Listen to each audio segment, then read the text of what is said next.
Nós vamos continuar nosso segundo módulo. Vamos só recapitular terceiro módulo, né? Cristologia. Nós começamos a ver na semana retrasada, nós demos início a esse módulo, começamos falar sobre as naturezas de Cristo, né? Então, vimos que a natureza, esse termo se refere na verdade a um conjunto de características, um conjunto de atributos. E quando nós falamos das naturezas de Jesus, nós vimos que Jesus possui duas naturezas, a natureza divina e a natureza humana, né? E não é meio a meio, como muitas vezes nós podemos pensar, né? Mas sim, Jesus é 100% homem e 100% Deus, totalmente homem e totalmente Deus. E isso é muito importante. Hoje nós vamos ver por que é importante dizer que ele é totalmente homem e totalmente Deus, e não meio a meio. Vimos alguns textos, né, que mostram claramente ali a divindade de Jesus, a sua humanidade. Vimos algumas heresias que foram ditas e pronunciadas ao longo da história por religiosos, teólogos, enfim, pessoas que de alguma forma não acreditavam ou na sua perfeita divindade ou na sua perfeita humanidade. Nós vimos que a maior ocorrência de heresias se dá em cima da sua divindade, né? Então, desse grupo que pensa o contrário do que nós pensamos, do que a Bíblia revela de Jesus, o problema deles, na maior parte deles, é com a divindade de Jesus. Então, a maior parte dos que se contradizem aí com a gente são aqueles que não creem que Jesus é totalmente Deus, tá bom? Então, depois você pode ter acesso a essas aulas ali pelo grupo do WhatsApp. Se você não está no grupo, venha falar comigo e nós colocamos você ali, tá bom? Então, vamos prosseguir com a nossa aula de hoje. Hoje, o tema da nossa aula é união hipostática, né? Parece um nome difícil, né? E é mesmo, até de falar, mas nós vamos tentar aqui falar com clareza sobre o que se trata, né? Do que se trata esse termo, que à primeira vista pode parecer difícil. Então vamos lá. Um versículo para a gente começar. Colossenses 2:9. Porquanto nele habita corporalmente toda a plenitude da divindade. É um dos versículos que nós citamos na última aula de Cristologia, e nele você vê que ele revela tanto a humanidade de Jesus, como também a sua plena divindade. E outro fator muito importante que esse versículo revela é a questão de nele, né? Porque nós vamos ver que, como nós já falamos semana passada, e nós vamos enfatizar essa semana mais uma vez, Jesus possui duas naturezas, mas Jesus é uma única pessoa. Nós vamos ver a importância disso para o nosso estudo, porque na mente de muitas pessoas, duas naturezas significa duas pessoas. Talvez isso não faça sentido ao ouvir agora, mas ao longo do nosso estudo você vai ver porque muitas pessoas confundem duas naturezas com duas pessoas. Isso é um erro, tá? Nós cremos que Jesus tinha duas naturezas, mas ele é uma única pessoa. Em Jesus havia um único ser pessoal, tá bom? E esse versículo diz tudo a respeito disso. Então, primeiro, a etimologia da palavra. Qual é a raiz da palavra? O que significa, então, união hipostática, essa terminologia? A palavra hipostática vem do termo grego hipóstase. Então é um termo em grego, uma palavra usada 5 vezes no Novo Testamento, essa palavrinha aí, e ela significa, nessa expressão, natureza ou substância. É um dos significados do seu campo semântico, tá bom? Então, nessa expressão, união hipostática, o termo hipóstasis significa natureza ou substância. Então, dito isso, A união hipostática seria equivalente à união das naturezas, ou união das substâncias. Então, quando você vê esse nome difícil, né, união hipostática, ele quer dizer isso, é a união das naturezas de Jesus. Definição. Então, o que significa dizer isso, a união das naturezas? Uma simples e boa definição para a união hipostática seria a união da natureza divina e da natureza humana em uma só pessoa. E é união justamente porque é uma só pessoa. Se fosse duas pessoas, seria uma divisão das naturezas. A palavra união cabe muito bem aqui, porque se refere justamente a duas naturezas em uma só pessoa. Por isso a importância da palavra união também. Então, quando você ouvir união hipostática, você lembra dessa breve definição. É a união da perfeita natureza divina com a perfeita natureza humana em uma só pessoa. Essa é a definição precisa de união hipostática. Jesus Cristo é verdadeiramente Deus e verdadeiramente homem. Então a Bíblia revela isso com muita clareza, né? A sua divindade, principalmente nos seus milagres. Nós vemos que Jesus sabia o que se passava no coração, na mente das pessoas. A gente vê versículos que Jesus vê eventos que estão distantes dele, né, que uma pessoa normal não conseguiria ver, né? Jesus cura cegos de nascenças, Jesus faz milagres, Jesus perdoa pecados, algo que só Deus pode fazer, mas também Jesus chora, Jesus sofre, Jesus sente sede, sente fome. Então há evidências de sobra na Bíblia, a começar pelos evangelhos, para a gente ver a sua perfeita humanidade e a sua perfeita divindade. E agora, se a gente pegar as epístolas ainda, aí tem muito mais versículos, né? Colossenses, que nós vimos capítulo 2, Filipenses 2, que nós vamos ver, também fala da humanidade, da divindade, João capítulo 1, do versículo 1 ao 14, então são muitos textos, e textos inclusive que colocam as duas naturezas juntas. No esbocinho de vocês tem alguns textos desses aí. Olha só o versículo que nós citamos, Filipenses 2, do 5 ao 8. Tende em vós o mesmo sentimento, ou a mesma forma de pensar, que houve também em Cristo Jesus, pois ele, subsistindo em forma de Deus, não julgou como usurpação o ser igual a Deus, antes, a si mesmo se esvaziou, assumindo forma de servo, tornando-se semelhança de homens, e reconhecida em figura humana, a si mesmo se humilhou, tornando-se obediente até a morte e morte de cruz. Então o versículo fala que Jesus é Deus, e que Jesus se fez homem, e até diz que ele morreu, né? Que é outra evidência clara da sua humanidade. Deus não pode morrer. Deus precisa ser perfeitamente homem para poder morrer. E foi isso que aconteceu com Jesus. A confissão de Westminster, que é um símbolo de fé, né, da nossa igreja, que é uma confissão de fé que a nossa igreja usa, no capítulo 8, no parágrafo 2, ela diz assim: o Filho de Deus, a segunda pessoa da Trindade, sendo o verdadeiro e eterno Deus, da mesma substância do Pai e igual a Ele, quando chegou o cumprimento do tempo, tomou sobre si a natureza humana com todas as suas propriedades essenciais e enfermidades comuns, contudo sem pecado, sendo concebido pelo poder do Espírito Santo, no ventre da Virgem Maria e da substância dela. Então veja que o texto fala que da pré-existência de Jesus junto do Pai, né? Então Jesus já existia, sempre existiu sendo Deus, e no tempo devido ele se manifestou, se encarnou, tornando-se homem também. Então esse é um conceito importante.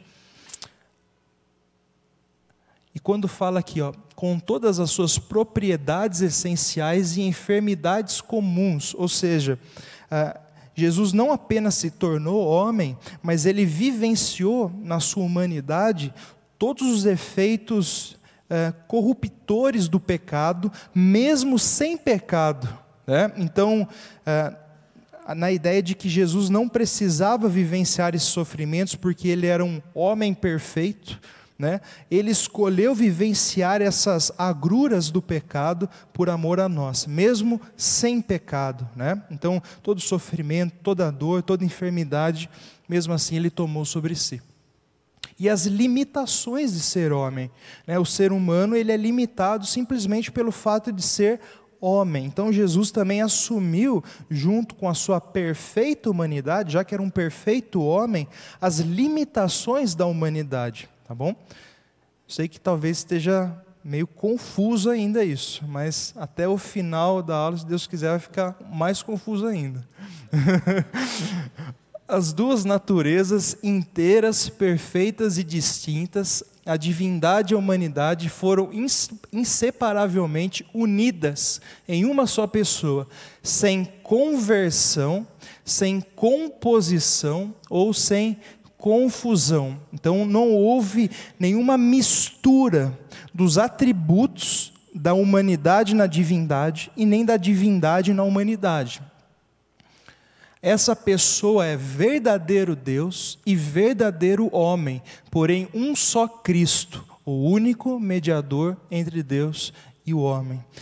Então, essas três expressões, né, sem conversão, sem composição ou sem confusão, é muito importante, porque se houvesse alguma mistura das duas naturezas, uma não seria perfeitamente divina e a outra não seria perfeitamente humana, seria uma mistura. Na verdade, é isso que nós vimos que um sujeito chamado Eutiques defendia isso. Era uma heresia que nós vimos na primeira aula, chamado eutiquianismo. Ele dizia que em Jesus só havia uma única natureza, que era uma mistura da natureza divina com a natureza humana. Então, diferente de nós, que dizemos que Jesus tem duas naturezas, esse sujeito defende que Jesus tinha uma, que era uma natureza híbrida, uma mistura. E isso é chamado de monofisismo, né? Por que monofisismo? Mono, fisismo vem da palavra physis em grego, que significa natureza. Então, os monofisitas são aqueles que defendem que Cristo tem uma única natureza. Isso é uma heresia, tá bom? E isso tem implicações sérias que nós vamos ver hoje. Então, nós não somos monofisitas. Resumo, né? Resumindo toda essa definição de união hipostática, até da confissão de fé, né, em 4 verdades. O Filho de Deus é uma pessoa, né, com ênfase nesse uma, tá bom?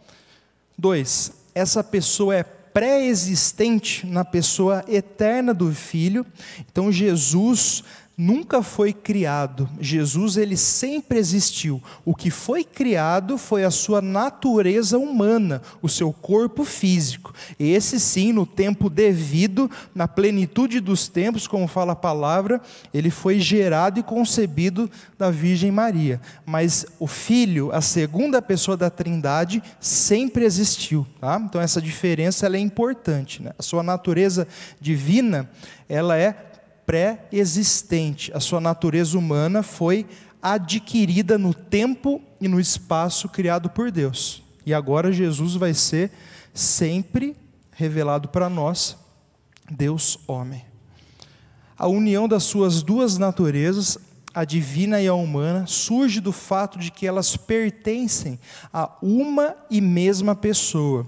Então, como nós dissemos, se fossem duas pessoas, elas não estariam unidas, mas divididas. Então, a união das naturezas se dá justamente porque elas estão na mesma pessoa. Tá bom? Então, como eu disse, a palavra união, ela é importante para o nosso estudo, porque ela caracteriza uma única pessoa, na qual as duas naturezas podem se unir.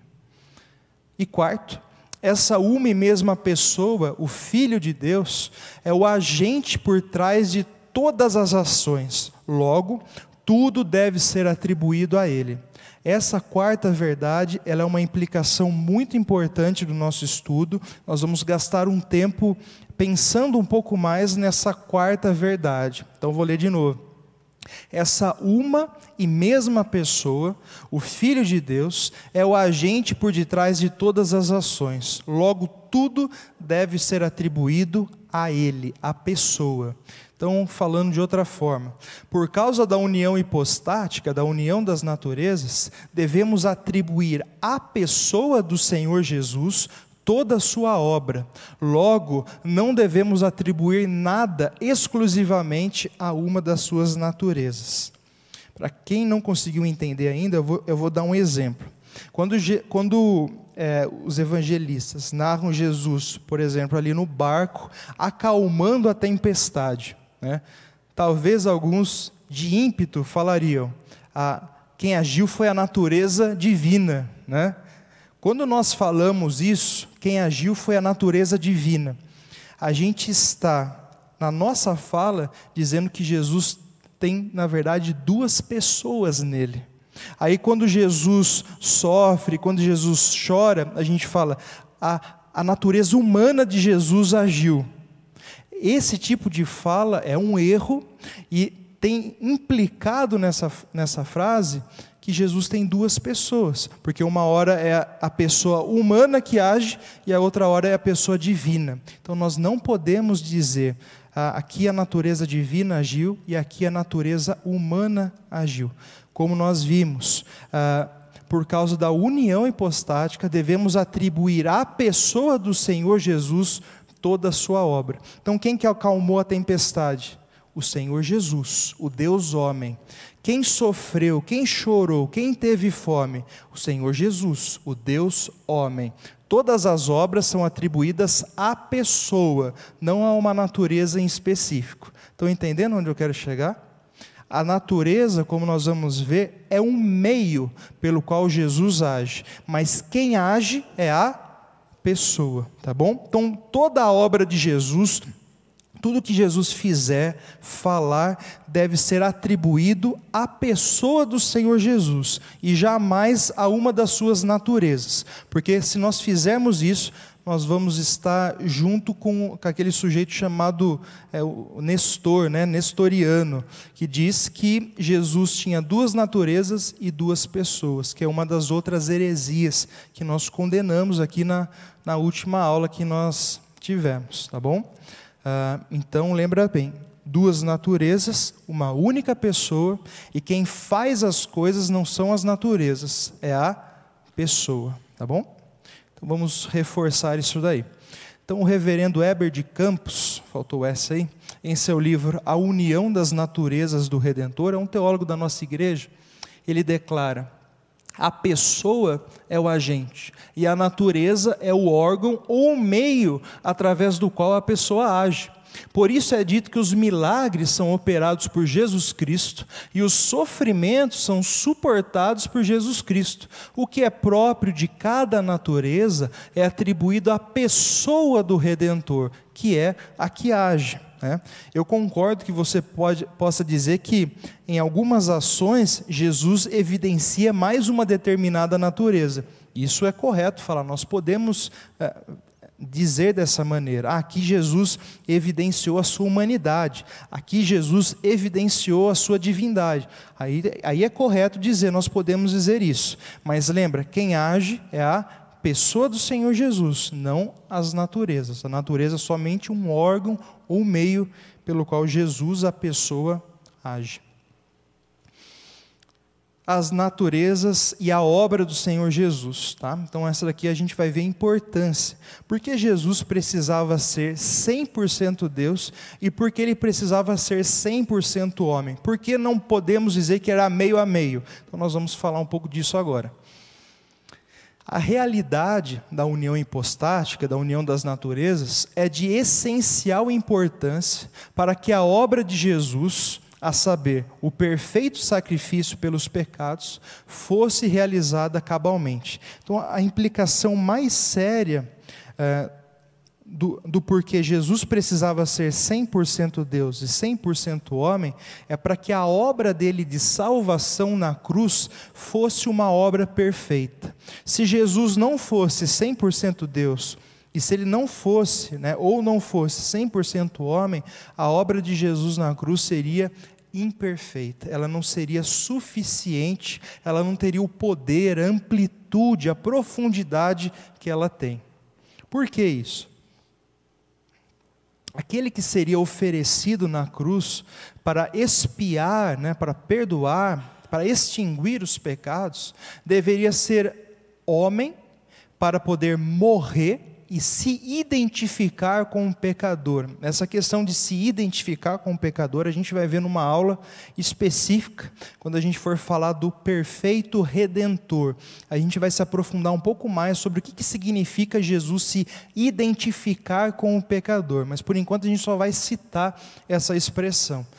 Então ele precisava ser humano para poder morrer na cruz, O salário do pecado é a morte. Sem derramamento de sangue não há remissão de pecados.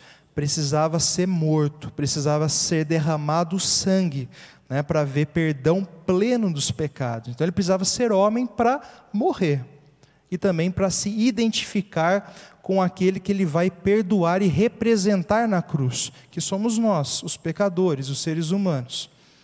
E ao mesmo tempo, ele precisava ser Deus, para ser perfeito, justo, incorruptível, e assim podendo oferecer um sacrifício eterno e infinito. Então, a nossa culpa, a nossa dívida que nós tínhamos para com Deus, ela é imensurável. Ela é infinita, ela é eterna, e o tamanho da culpa se refere principalmente, ela se baseia principalmente no tamanho, na pureza, na santidade daquele a quem nós ofendemos.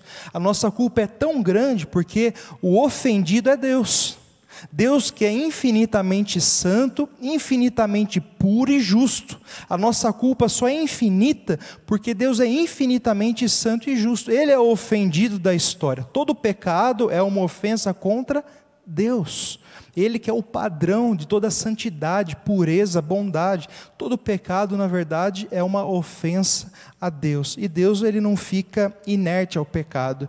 Deus, como um ser totalmente justo, ele precisa sempre dar a paga pelo pecado, ele sempre tem que punir o pecador, ele não fica indiferente do pecado. Por isso todos nós merecíamos a condenação eterna. O inferno é justamente isso, é a justa retribuição de Deus para um pecador que tem uma culpa infinita. Ele será punido infinitamente, eternamente no pecado. Então o inferno, ele é uma criação de Deus para punir, para demonstrar a sua justiça, punindo o pecador. E ele é justo quando ele faz isso. Ele não é mau, ele é justo, ele é santo. Ele pune justamente porque ele é santo e justo.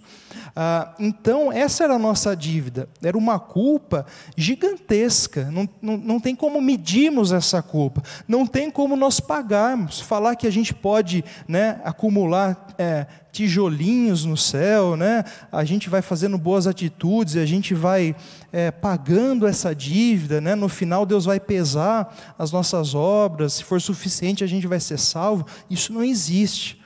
Isaías fala que as nossas obras são como o trapo da imundícia, é sujo, é podre, é mal cheiroso. É assim que Deus vê as obras dos homens sem Deus.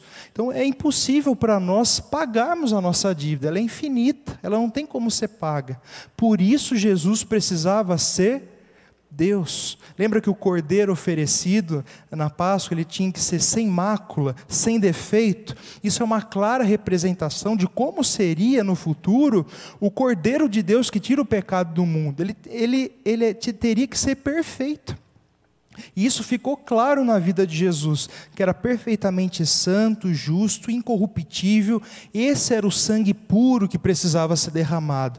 Então, se ele precisava ser totalmente homem, ele também precisava ser totalmente Deus, porque só Deus poderia pagar uma dívida eterna e infinita, e morrer para pagar essa dívida, sendo também homem. Então perceba a necessidade, né, e como é essencial nós cremos que Jesus é 100% Deus e 100% homem. Se uma dessas doutrinas forem tocadas, acabou o cristianismo, acabou a salvação. Por isso, esse é um aspecto essencial da nossa fé. Você precisa defender a divindade de Jesus total e com a mesma força defender a sua total humanidade. Né? Disso depende a salvação das pessoas. A mensagem do Evangelho é isso, é a humanidade e a divindade de Jesus. Se retirarmos um desses aspectos, não houve obra na cruz. Tá bom? Então, quando na aula passada, no dia 1º de maio, quem esteve aqui, a gente falou, e também eu acho que algumas pessoas conferiram ali, né, pelo WhatsApp, uma pergunta falou, qual as implicações de não crer em determinadas doutrinas? Aí a gente falou, depende a importância da doutrina que a pessoa não crê. A gente dividiu em 3 níveis de doutrinas. E o nível 1 era o nível de doutrinas essenciais. Eram aquelas doutrinas que são intocáveis, que não permitem nenhum grau de alteração. A Trindade é uma delas. As naturezas, a união hipostática é uma delas. Ela é uma doutrina essencial da nossa fé. Para alguém aderir à fé cristã, ele precisa crer na união hipostática. Isso é bíblico, isso é claro, isso não tem como ser discutido, não tem parâmetro para pensar diferente, tá bom? Então essa é uma doutrina essencial porque toca no cerne do cristianismo, que é o Senhor Jesus, que é o Cristo, tá? E a sua obra por nós.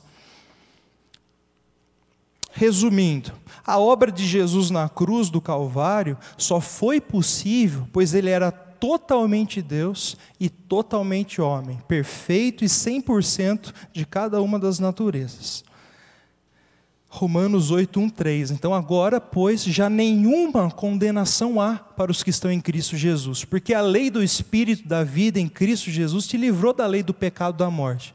Olha agora, porquanto que for impossível a lei no que estava enferma pela carne, isso fez Deus, enviando o seu próprio Filho em semelhança de carne pecaminosa e no tocante ao pecado, e com efeito condenou Deus na carne o pecado. Então o que era impossível para a lei, ou seja, trazer vida para nós, por causa da carne, por causa da nossa natureza pecaminosa, isso fez Deus, enviando o seu Filho, divindade, no tocante ao pecado, ou seja, em semelhança de carne pecaminosa, mas sem pecado, a sua humanidade. Então aquilo que era impossível para a lei, que é dar salvação, isso fez Deus, enviando o seu Filho para ser Deus e homem, e assim condenar o pecado na carne. Tá? Então, a união hipostática está aí, nesse versículo. O concílio de Calcedônia, foi o 4º concílio ecumênico, ocorreu em 451 depois de Cristo, para combater a heresia de Eutiques. Então aquele sujeito, né, que deu origem à heresia eutiquianismo, né, que falava que Jesus tinha aquela natureza híbrida, né, ele gerou o que chamamos de monofisismo. E esse concílio, ele gerou um documento chamado Tomo a Flaviano, que seria, na verdade, a resposta do concílio ao bispo Flaviano, que estava pedindo um parecer. E nesse documento, esse documento afirma claramente a doutrina da encarnação, que Jesus é uma única pessoa com 2 naturezas. Então, esse sujeito, o teólogo Luiz Berkoff, é um grande teólogo reformado, resume os 5 pontos que são mencionados no Tomo a Flaviano. Então isso é um ponto importante da nossa história, um concílio importante que gerou um documento, né, com aquilo que foi condenado no concílio, né, e aquilo que foi aprovado em termos doutrinários. Então, resumindo, né, o Luiz Berkoff resume esse documento gerado pelo concílio em 5 pontos. Novamente, existem 2 naturezas em Cristo que são permanentemente distintas. O concílio chegou a essa conclusão, tá bom? Isso em 451 depois de Cristo, 5º século. Essas duas naturezas são unidas em uma pessoa, cada uma das quais contribuiu dentro da sua própria função na vida encarnada. Então, cada natureza tinha a sua função e contribuiu na vivência de Jesus, né? Na pessoa do Senhor Jesus Cristo. Da unidade da pessoa segue-se a comunicação de atributos, communicatio idiomatum. Então esse termo latim, a gente vai ver ele na sequência aqui, o que ele significa dentro do nosso estudo. Por enquanto, apenas fiquem com esse nome, né? Então nessa questão, na unidade das naturezas dentro de uma pessoa, acontece esse fenômeno que na teologia nós chamamos da comunicação dos atributos. Ele é conhecido também com esse termo latim, communicatio idiomatum. A obra de redenção requeriu um mediador ao mesmo tempo humano e divino, temporal e não temporal, mortal e imortal. A encarnação foi um ato de condescendência da parte de Deus, ou seja, de quebrar barreiras, de se aproximar. Porém, o Logos não deixou de ser verdadeiro Deus. Então, Logos é a expressão que João usa, né? O verbo se fez carne, com a expressão se referindo ao Filho, né? O Logos não deixou de ser verdadeiro Deus. A forma de servo, a forma humana, não depreciava a forma de Deus. Outro ponto importante. 5. A varonilidade de Cristo, ou seja, a sua humanidade, é permanente e sua negação implica na negação docética da realidade dos sofrimentos de Cristo. Essa palavra docética se refere àquela heresia chamada docetismo. Lembra que nós vimos na última aula? O que eles criam, né? É um dos braços, né, do gnosticismo. Essa heresia diz que Jesus era Deus, mas que ele não era totalmente homem, ele não era humano, porque a carne era má. Então Jesus, sendo Deus, de forma alguma poderia estar unido à natureza humana. Então, quando ali se refere à negação docética, está se referindo a isso, né? Justamente essa heresia que negava a plena humanidade de Jesus, incorrendo em muitos erros. Então, a comunicação dos atributos, né? Então, como nós falamos, uma vez que as duas naturezas operam em uma única pessoa, acontece o efeito que é denominado na teologia de comunicação dos atributos, ou também conhecido communicatio idiomatum. Então, é aquele ponto que nós destacamos ali no resumo que o Berkhoff fez. Então, já que habita, é unido na mesma pessoa as duas naturezas, o que nós vemos na vida de Jesus e nos relatos dos evangelistas é uma comunicação dos atributos divinos com os atributos humanos. Existe aí, já que a mesma pessoa que efetua, que vivencia as duas naturezas, acontece de alguma forma uma comunicação. Essa comunicação não significa que os atributos se misturam, se complementam, se compõem, tá? A gente viu que isso daí é errado dizer.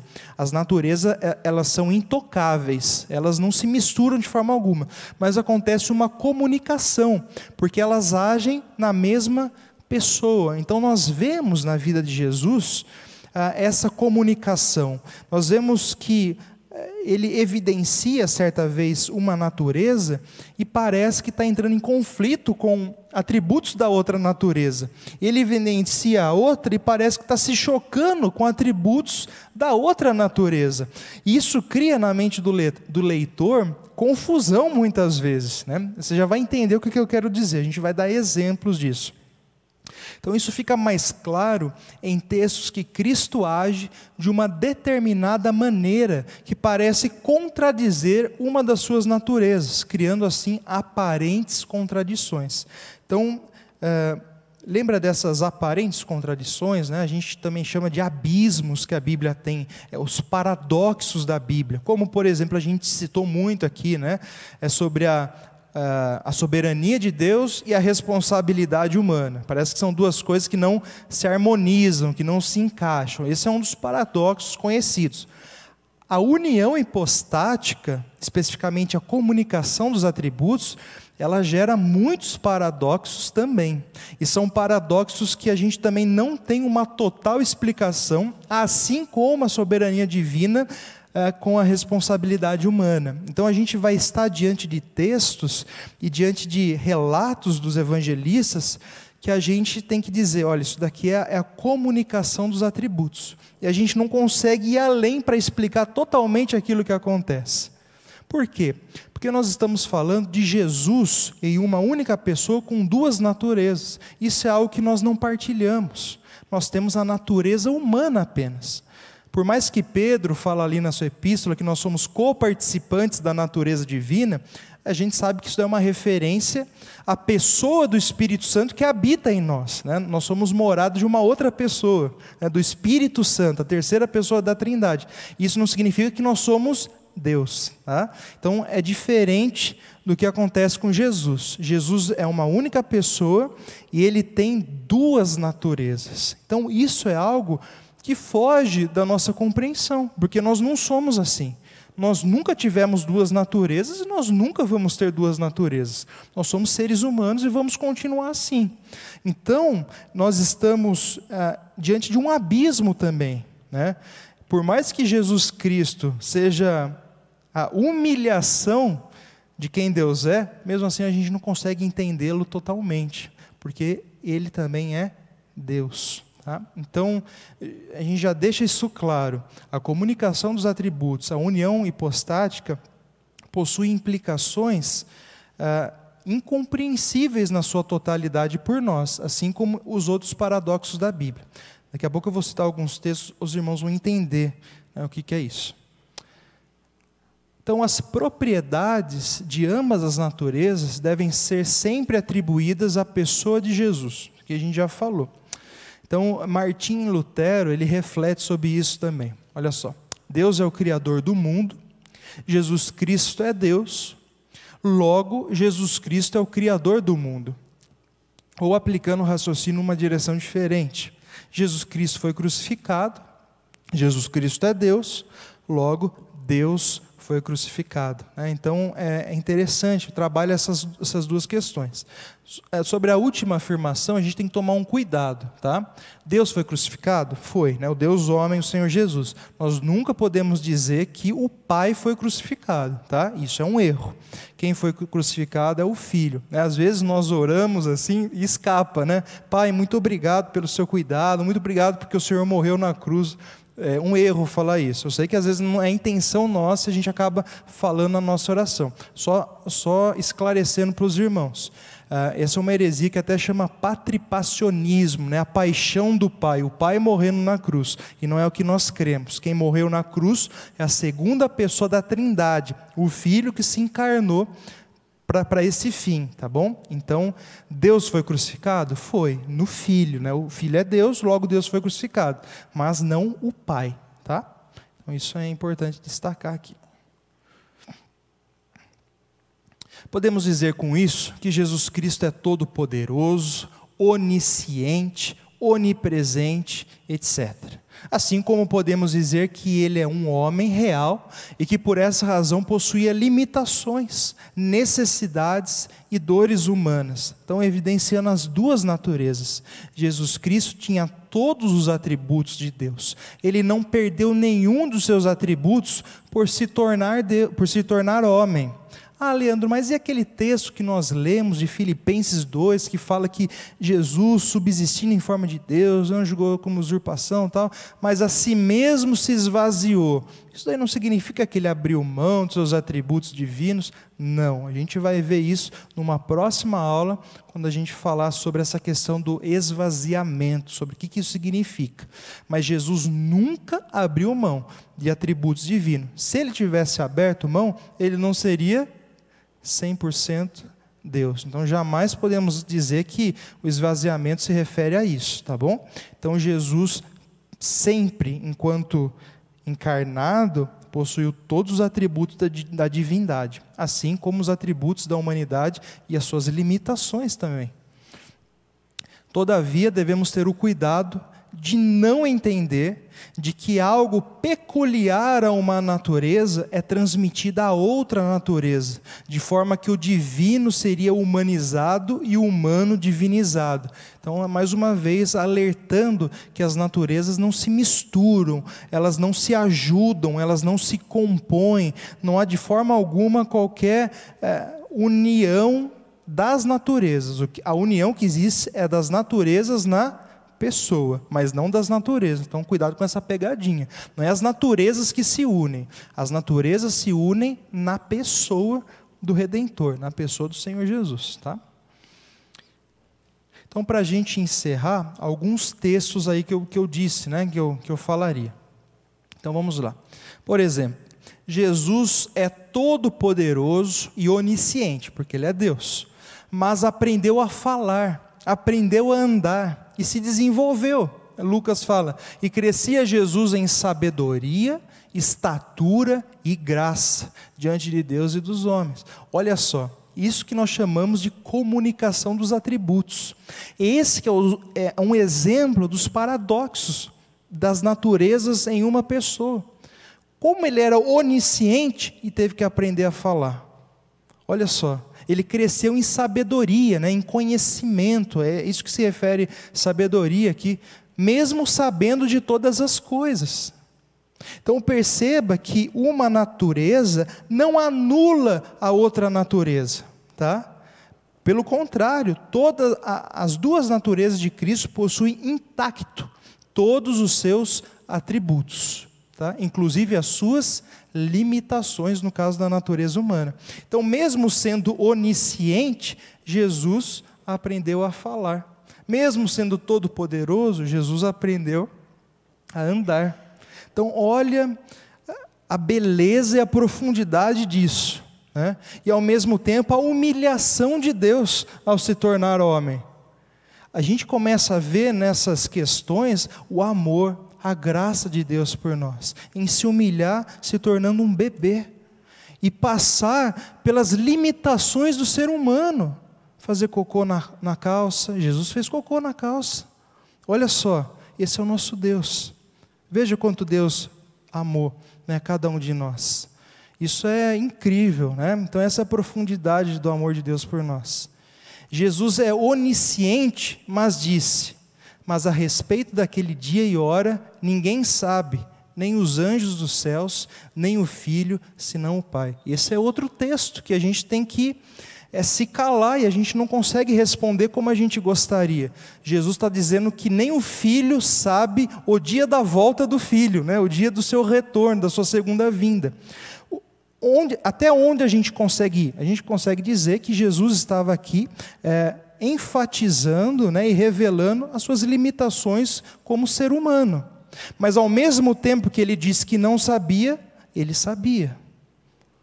Mas por que disse que não sabia? A gente só pode dizer que ele estava revelando a sua limitação da natureza humana, porque ela era limitada. É a comunicação dos atributos. E a gente tem que se contentar com essa resposta, tá?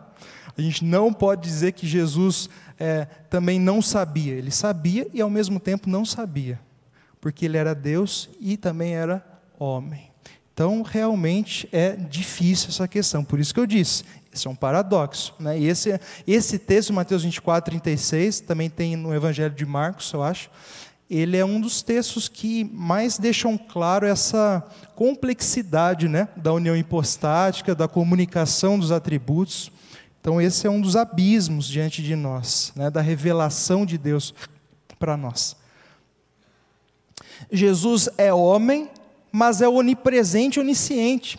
Então perguntou-lhe, Natanael, perguntou Natanael para ele, de onde me conheces? Respondeu-lhe Jesus, antes de Filipe te chamar, eu te vi, quando estava debaixo da figueira. Aí ele fala, Senhor, você é Deus, o Senhor é o profeta, né? Ou seja, não tinha como Jesus saber que Filipe ia falar com Natanael estava debaixo de uma árvore, mas Jesus falou, eu vi você lá.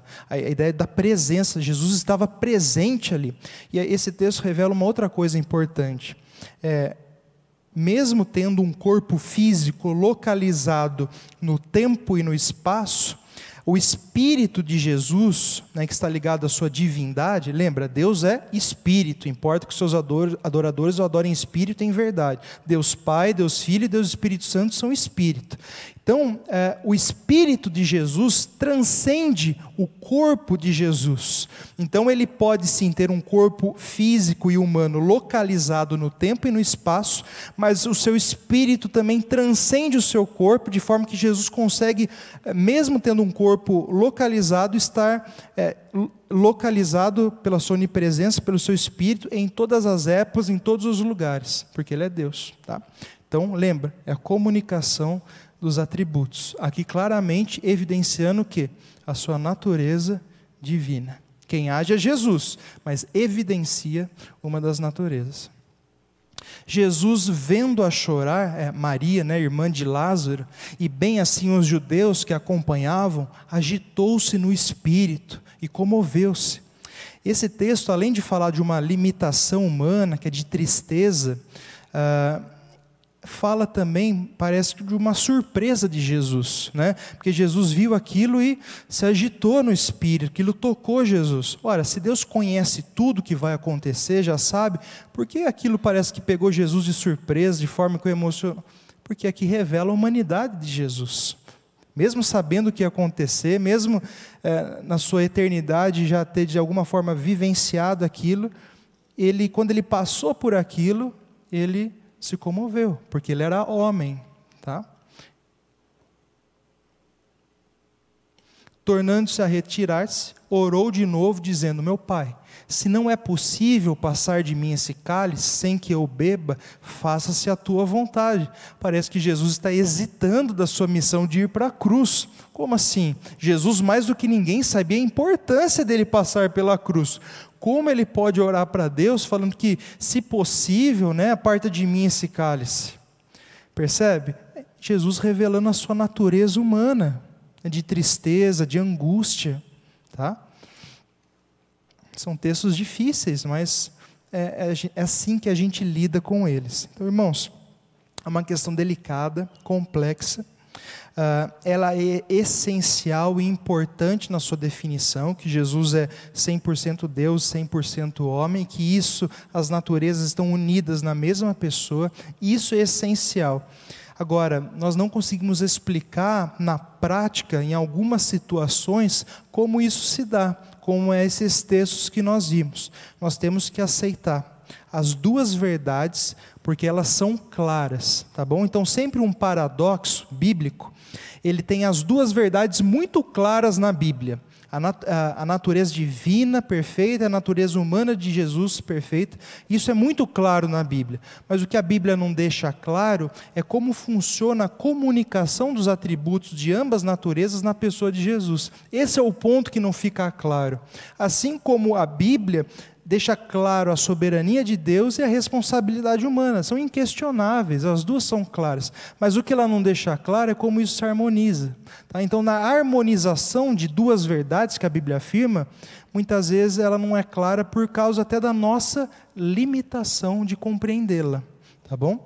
Por isso que, como nós dissemos, diante desses paradoxos, nós temos que reconhecer a nossa pequenez e a grandeza de Deus e adorá-lo por isso. Assim como Paulo falou: quem és tu, homem, para questionar a Deus? Né? Simplesmente trazendo à tona a nossa pequenez e a grandeza de Deus. É assim que nós lidamos com os paradoxos da Bíblia. Tá bom? Nós não podemos negar uma verdade, porque se a gente fizer isso, a gente está destruindo as doutrinas e criando uma heresia. Vamos orar? Depois eu mando no grupo e os irmãos podem ter acesso a isso. Vamos orar, vamos ficar em pé, vamos orar e assim nós estamos encerrados.